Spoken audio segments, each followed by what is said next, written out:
algún perdido allá nos liga.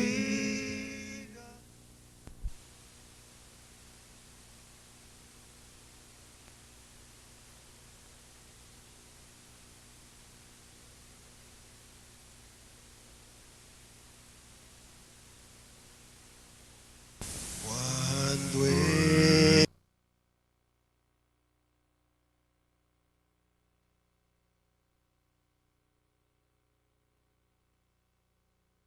triste sufrimiento habrá, si algún perdido allá nos liga con desdén, tú nunca hablaste a mí de él, tú nunca hablaste a mí.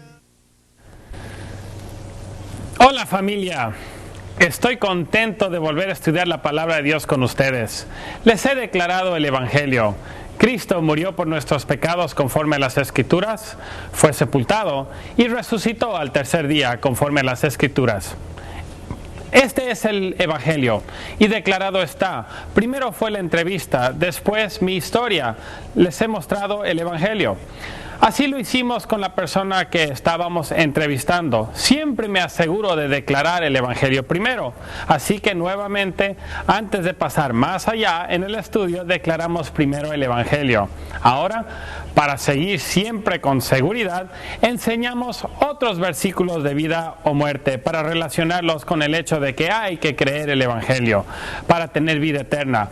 Vayamos a Romanos 10 y versículo 9, donde dice que si confesares con tu boca que Jesús es el Señor y creyeres en tu corazón que Dios le levantó de entre los muertos, serás salvo. Este verso, ¿acaso no demuestra el Evangelio resucitado de entre los muertos para ser salvo? Esta palabra, que sí es una palabra condicional, si crees que Dios resucitó de entre los muertos, tenemos que creer el Evangelio. En estos versículos de vida o muerte nos enseña que tenemos que creer el Evangelio para ser salvos. Entonces, ahora la persona que estoy entrevistando lo llevo a otro versículo. En 1 de Corintios 6, versículo 9 y 10, ¿no sabéis que los injustos no heredarán el reino de Dios? No erréis ni los fornicarios, ni los idólatras, ni los adúlteros, ni los afeminados, ni los que se echan con varones, ni los ladrones, ni los ávaros, ni los borrachos, ni los maldicientes, ni los estafadores heredarán el reino de Dios. Siempre me aseguro en demostrar a la persona con quien estoy entrevistando que a pesar de que hoy en día hay palabras aún más suaves y políticamente correctas, estamos hablando de la misma cosa. Por ejemplo, la palabra fornicario son personas en relaciones sexuales fuera del matrimonio, aunque sean adultos que se consienten, pero Dios no lo ha autorizado, sigue siendo fornicación. Los homosexuales, aunque exista una palabra más suave para distinguirlos, no deja de ser homosexualidad. El robo no es negocio honrado, sino sigue siendo robo. Los borrachos, aún en esta sociedad se les reconoce como alcohólicos, ante Dios tienen que dejar de serlo. Y aquellos que practican tales cosas no heredarán el reino de Dios. Inmediatamente los llevo a Lucas 3, del 3 al 5. Os digo no, sino antes no os arrepentís, todos padeceréis igualmente. Estos también son versículos de vida o muerte. Y si no cambiamos, Jesús va a decir que a menos de que te arrepientas vas a padecer igualmente. De hecho, Jesús se repite a sí mismo otra vez, con la excepción de que te arrepientas vas a padecer igualmente. Tomó tiempo para enseñar que esta es una amenaza de muerte. Hay que ser cuidadosos de no hablar acerca de arrepentimiento sin antes haber hablado del Evangelio. ¿Qué es lo que nos motiva a cambiar? ¿Qué es lo que nos hace cambiar de nuestros viejos hábitos? ¿Acaso no es el beneficio que el Evangelio nos ha traído? ¿No fue Jesús quien murió para quitarnos nuestros pecados y conquistar nuestras tumbas? ¿Acaso no nos motiva para que nosotros también cambiemos nuestras vidas? Porque a veces se nos olvida que la fe viene por el oír. ¿Y el oír qué? El oír la palabra de Dios. Nosotros, para poder tener suficiente fe, para poder querer cambiar nuestras vidas, necesitamos primero el Evangelio. Romanos 1, versículo 16 dice, el Evangelio es el poder de Dios a la salvación. Si no cambiamos, vamos a padecer igualmente. Enseguida los llevamos a la persona que estamos entrevistando a Segunda de Tesalonicenses del 1, del 7 al 9. ¿Qué es lo que tenemos que hacer para escapar la venganza de Dios y la destrucción eterna? Aquí dice: y a vosotros que sois atribulados, daos reposo con nosotros cuando se manifieste el Señor Jesús desde el cielo con los ángeles de su poder en llama de fuego, a dar retribución a los que no conocen a Dios y no obedecen el evangelio de nuestro Señor Jesucristo, los cuales sufrirán pena de eterna perdición, excluidos de la presencia del Señor y de la gloria de su poder. ¿Para hacer qué? Para tomar venganza, retribución. ¿En quién va a tomar retribución? En aquellos que no conocen a Dios y no, escuchen esto, no obedecen el evangelio de nuestro Señor Jesucristo. Estos van a ser castigados con destrucción eterna, separados de la presencia del Señor y de la gloria de su poder. Esto es un verso de vida o muerte. Específicamente es una amenaza de muerte. Seguramente hay que enseñar estas palabras. Los que no conocen a Dios van a sufrir venganza y destrucción eterna. ¿Qué pasa si no obedecemos el evangelio? Venganza y destrucción eterna. La Biblia se interpreta a sí misma. Entonces dejemos que la Biblia lo interprete. Hay una cosa que sí lo sé por seguro: el evangelio es la muerte, la sepultura y la resurrección de Jesucristo. ¿Cómo puede obedecer algo a menos de que sepa lo que significa? ¿Qué es lo que tengo que hacer? Haciéndoles esta pregunta les digo: ¿cómo podría obedecer la velocidad máxima si uno no supiera lo que es la velocidad máxima en la carretera? Otra vez, el evangelio es la muerte, la sepultura y la resurrección de Jesucristo. Vean cómo la Biblia se ha interpretado. Vayamos a Romanos 6, del versículo 3 al 6. Ya saben lo que dice: ¿o no sabéis que todos los que habéis sido bautizados en Cristo Jesús hemos sido bautizados en su muerte? Porque somos sepultados juntamente con él para muerte por el bautismo, de que a fin de que como Cristo resucitó de entre los muertos por la gloria del Padre, así también nosotros andemos en vida nueva. Porque si fuimos plantados juntamente con él a la semejanza de su muerte, así también lo seremos en la de su resurrección. Sabiendo esto, que nuestro viejo hombre fue crucificado juntamente con él, para que el cuerpo del pecado sea destruido, a fin de que no sirvamos más al pecado. Entonces fuimos sepultados juntamente con él. ¿Cómo? A través del bautismo. Otra vez, bautizados en su muerte, a fin de que como Cristo resucitó de entre los muertos por la gloria del Padre, así también nosotros andemos en vida nueva. Desde las Escrituras les enseño claramente, mientras hago estas referencias, señalo la ilustración y la representación del evangelio: muerte, sepultura y resurrección. Y les pregunto: ¿cómo nosotros entramos dentro del evangelio? A través del bautismo, simplemente a través del bautismo. Enseguida menciono los versículos en Romanos 6, 17 y 18. Pero gracias a Dios, que aunque eréis esclavos del pecado, habéis obedecido de corazón aquella forma de doctrina a la cual fuisteis entregados.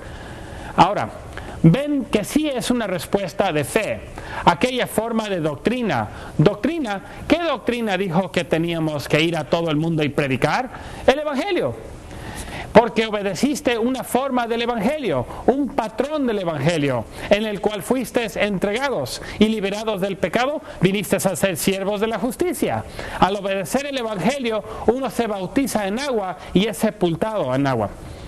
Ahora vamos a Galatas 3, versículo 26 y 27. Nosotros no le damos énfasis al versículo 26 y muchos de nuestros amigos no le dan énfasis al versículo 27. En el 26 dice que es una respuesta de fe, pues todos sois hijos de Dios por la fe en Cristo Jesús, porque todos los que habéis sido bautizados en Cristo, de Cristo están revestidos. Entonces, ¿cómo somos hechos cristianos? En el bautismo.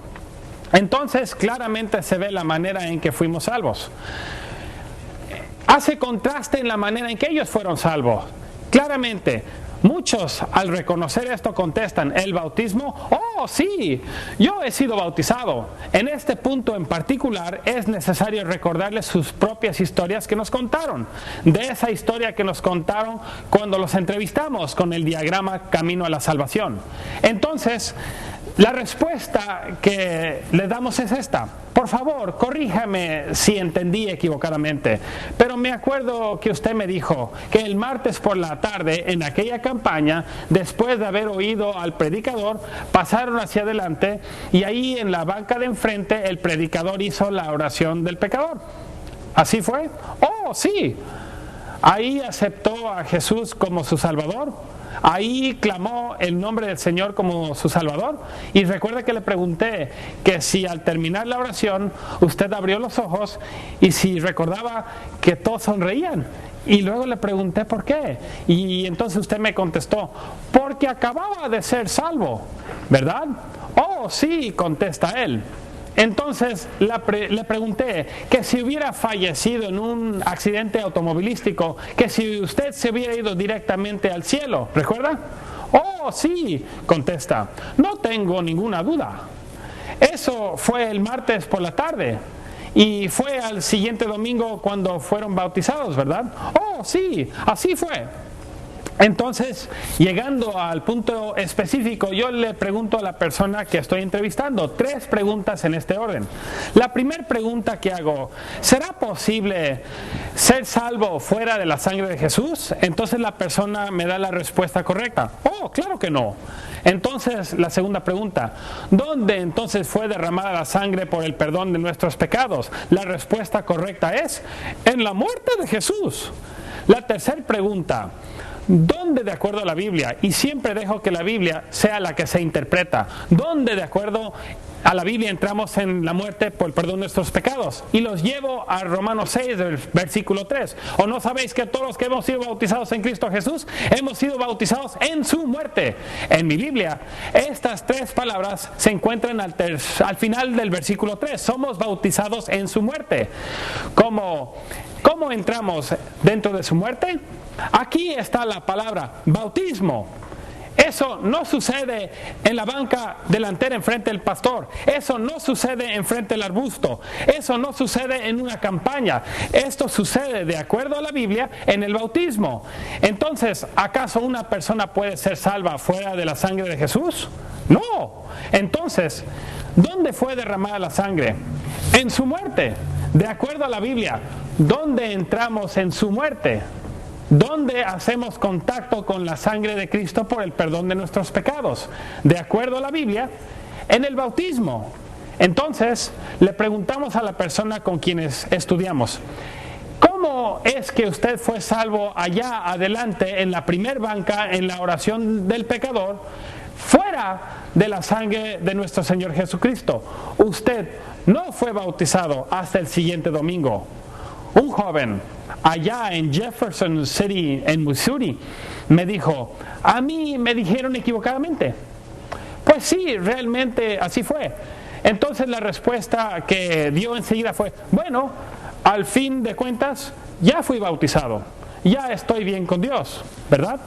Entonces, uno les pregunta, ¿por qué razón fueron bautizados? Usted creía que ya era salvo. Usted creía que ya había sido perdonado por sus pecados.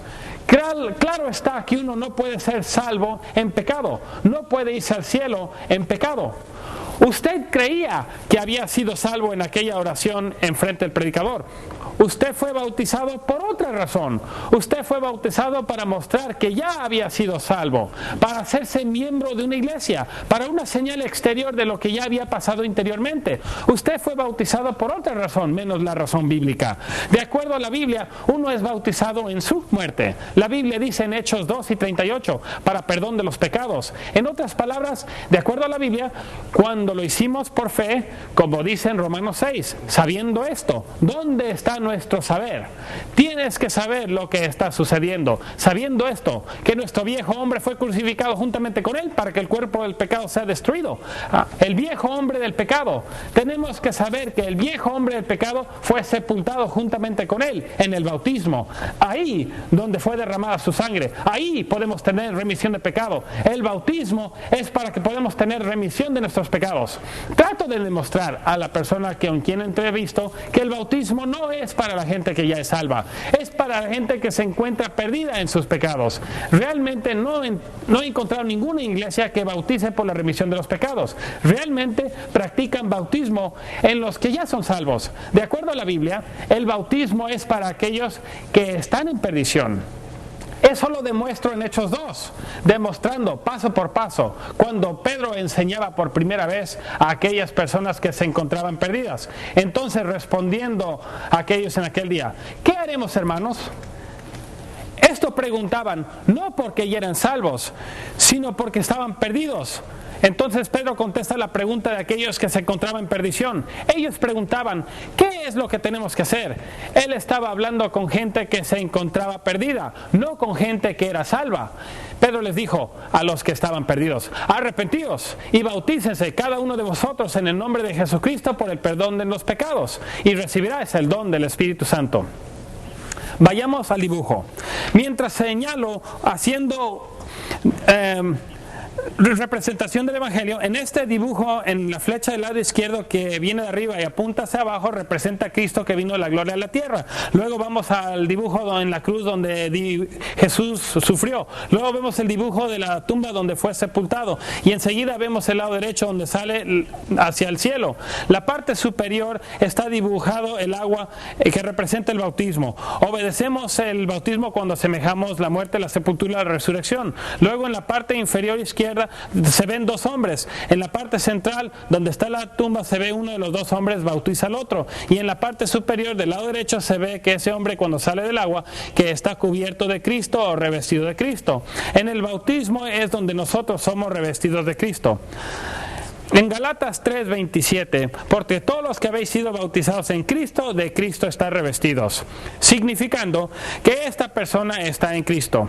Luego pongo una figura representando una persona en el lado izquierdo superior y les explico que esta persona está contemplando obedecer el Evangelio. Enseguida le explico que la persona del lado superior derecho en Cristo es alguien que ya obedeció el Evangelio. Ahora le hacemos la pregunta a la persona que entrevistamos, ¿dónde en este dibujo se considera usted estar? La mayoría de las veces la gente con quien yo estudio dice, de acuerdo con lo que usted me está enseñando en la Biblia, yo me encuentro aquí. Él me enseña en el lado izquierdo que el que observa antes de ser bautizado, en el lado correcto. Él sabe que no ha obedecido el Evangelio, pero hay otros que apuntan al lado derecho, en los que ya han sido bautizados. Y entonces le pregunto, ¿es aquí donde usted quisiera estar? Dicen, claro. Entonces señalo al que se encuentra en la tumba siendo bautizado y le pregunto, ¿sabe lo que tiene que hacer para vestirse de Cristo? Luego le pregunto, ¿está usted listo ahora mismo? Muy bien. La mayoría del tiempo las personas dicen que sí, están listos. Entonces tratamos de explicar a la persona con quien estamos estudiando que van a tener persecución. Los llevamos a Juan 15:20, donde Jesús nos dice, acordaos la palabra que os he dicho, el siervo no es mayor que su Señor. Si a mí me han perseguido, también a vosotros os perseguirán. Si han guardado mi palabra, también guardarán la vuestra. Les preguntamos, ¿cuál es la persecución más difícil que podemos enfrentar? Enseguida vamos a Lucas 14, del 26 al 28. Si alguno viene a mí y no aborrece a su padre, a mi madre, mujer, hijos, hermanas, hermanos y aún su propia vida, no puede ser mi discípulo. En otras palabras, ¿de dónde viene nuestra más grande persecución? ¿Qué acaso no es nuestras propias familias? Amamos a nuestras familias y ellos nos aman, pero en realidad ahí está la mayor parte de nuestra persecución.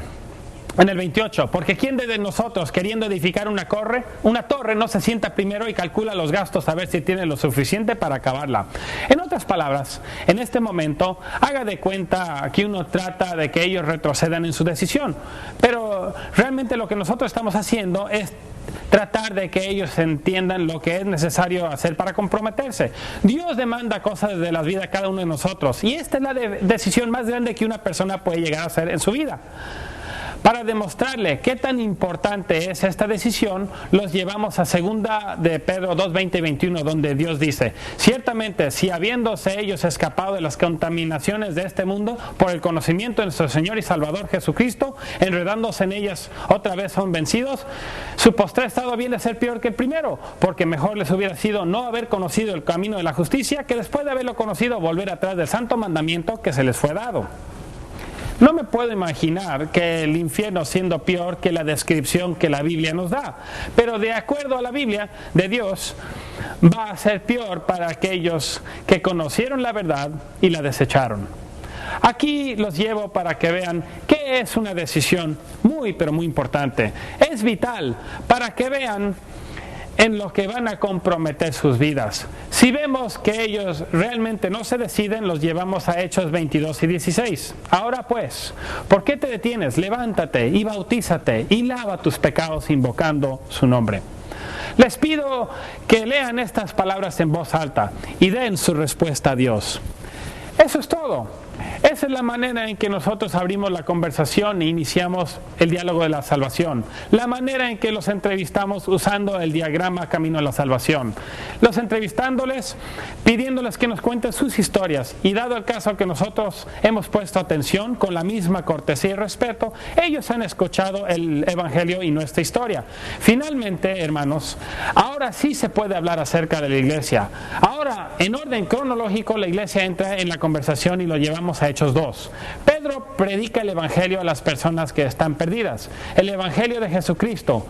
En los versículos 14 al 36, ¿qué es lo que haremos, hermanos? En el versículo 38, Pedro les dice lo que tienen que hacer para ser salvos. En el 41, ellos lo hacen. Entonces ahí ellos realmente entran la iglesia dentro de esta discusión. Bueno, en el versículo 42 dice, y perseveraban en la doctrina de los apóstoles, en la comunión unos con otros, en el partimiento del pan y en las oraciones. En el 44 dice, todos los que habéis estado juntos tenían en común todas las cosas y vendían sus propiedades, sus bienes y los repartían todos según los tenían necesidad cada uno. En el versículo 46, perseverando unánimes cada día, partían pan, comían en sus casas. Y en el 47 dice que alababan a Dios y teniendo favor con todo el pueblo, y el Señor añadía cada día a la iglesia los que habían de ser salvos. Vayamos al dibujo. Ahora, en la ilustración del dibujo, obediencia al Evangelio, en la parte superior del lado derecho, donde se encuentra el que está revestido de Cristo o cubierto de Cristo, ahí agrego más personas las cuales se encuentran en Cristo y los llamo a la iglesia y digo, todos los que han obedecido el Evangelio ahora son miembros de la iglesia de Cristo. Ahora le pregunto a la persona que estoy entrevistando, muy bien, ¿está usted listo para ser miembro junto con nosotros? ¿Se da cuenta usted que es necesario cambiar de iglesias? Me encuentro en muchas ocasiones que la persona con quien estamos hablando se alarma. ¿Cambiar de iglesias? Hay mucha gente que desean entrar en la salvación del Evangelio, desean ser rescatados, pero lo que no quieren es un Señor. Quieren Salvador, pero no quieren dominio de Dios. Quieren quedarse en la iglesia donde estaban antes, en vez de cambiar de hermandad.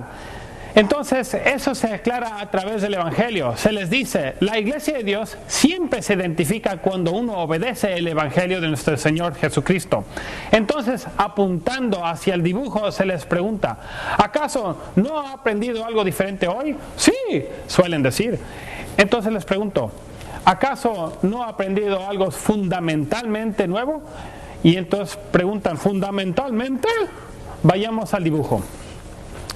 Sí, ha aprendido hoy que no está en Cristo. Me ha señalado que está acá, en el lado de los que se pierden, y que desea estar acá, en el lado de los que están salvos en Cristo. Ya sabe lo que tiene que hacer para estar en la salvación de Cristo. Les hago fundamental, porque acaba de reconocer que usted todavía no es salvo, que usted está fuera de Cristo. Muy bien. Eso no lo aprendió de las personas con quien usted se congregaba.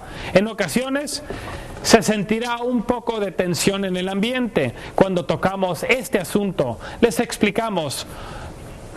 No dudo los sentimientos de su corazón y tampoco dudo los buenos deseos de su pastor y no dudo los sentimientos de las personas con quien se congregaba. Francamente, no dudo ninguno de los sentimientos. Hemos bautizado a muchos pastores de denominaciones. Sus corazones son limpios ante Dios. Ellos, como Apolo, simplemente necesitaban ser enseñados de la manera más correcta, el camino más perfecto. Hemos ayudado a muchos de ellos que obedezcan el Evangelio.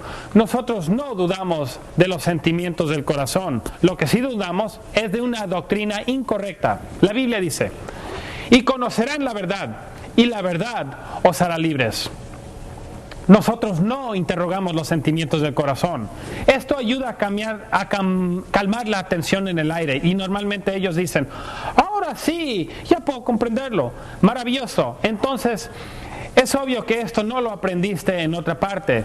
Esto lo aprendí aquí con nosotros. Nosotros hemos obedecido el Evangelio de nuestro Señor Jesucristo. Entonces, cuando obedezca el Evangelio, Dios lo va a añadir con aquellos que han hecho lo mismo. Cristo nos agrega automáticamente. Así que, por favor, haga las cosas como la Biblia nos ha dicho que lo debemos de hacer. En el bautismo, Dios nos agrega a su iglesia. Entonces, después podemos ir a la iglesia donde usted asistía antes y platicando con ellos, sabiendo que ellos también aman a Dios. Les informamos que hay versículos de vida o muerte que el Señor dice que tenemos que obedecer. ¿Para qué? Para poder bíblicamente ser cristianos. Hay que acudir a ellos si realmente amamos a Dios. Entonces, ellos abrirán sus ojos y verán lo que la Biblia dice. Hay que dejar que Dios salve a través de su palabra. De esa manera, ayudamos a motivar a las personas con quienes estamos estudiando para que ellos obedezcan el Evangelio y se conviertan en miembros de la iglesia del Señor. Así como nosotros debemos de obedecer a nuestro Señor Jesucristo. Quisiera poner este reto en sus manos, queridos hermanos. Vayan con sus vecinos, con sus amistades o donde trabajan, en las escuelas, en donde sea. Hagan la pregunta, ¿qué tal si el Señor viniera hoy mismo? ¿Sabe usted sin duda alguna que se iría con Él al cielo para siempre? Hermanos, podemos tener el sistema más sencillo del mundo para predicar el Evangelio, pero a menos de que lo trabajemos, de nada nos va a servir. Vamos a tener que sacar de dentro de nosotros mismos las fuerzas para poder hacer la pregunta, para comenzar el diálogo de la salvación con las personas con quien hablamos. Hay que comenzar el diálogo de la salvación en la primera oportunidad. No vamos a ganar almas para Dios hasta que empecemos a hablar de Él. Cristo nos ha dado un mensaje que declarar. Sí, hermanos, seriamente, es tiempo de que hablemos el Evangelio. Hagan la pregunta, hagan la pregunta. Vayamos a salvar a los que se pierden. Hermanos, son la noble y preciosa familia de Dios. Salgan, hagan la voluntad de nuestro Señor Jesucristo y del Padre, como está escrito. Cuán hermoso son los pies de los que anuncian la paz, de los que anuncian las buenas nuevas. Romanos 10, versículos 15. Que Dios les bendiga. Cuando en la eternidad estemos frente al juez, qué triste sufrimiento habrá si algún perdido allá nos liga con desdén. Tú nunca hablaste a mí de él. Tú nunca hablaste a mí de él. Tú nunca hablaste de su luz. Tú andabas junto a mí, ya sabías que andaba mal y nunca hablaste a mí.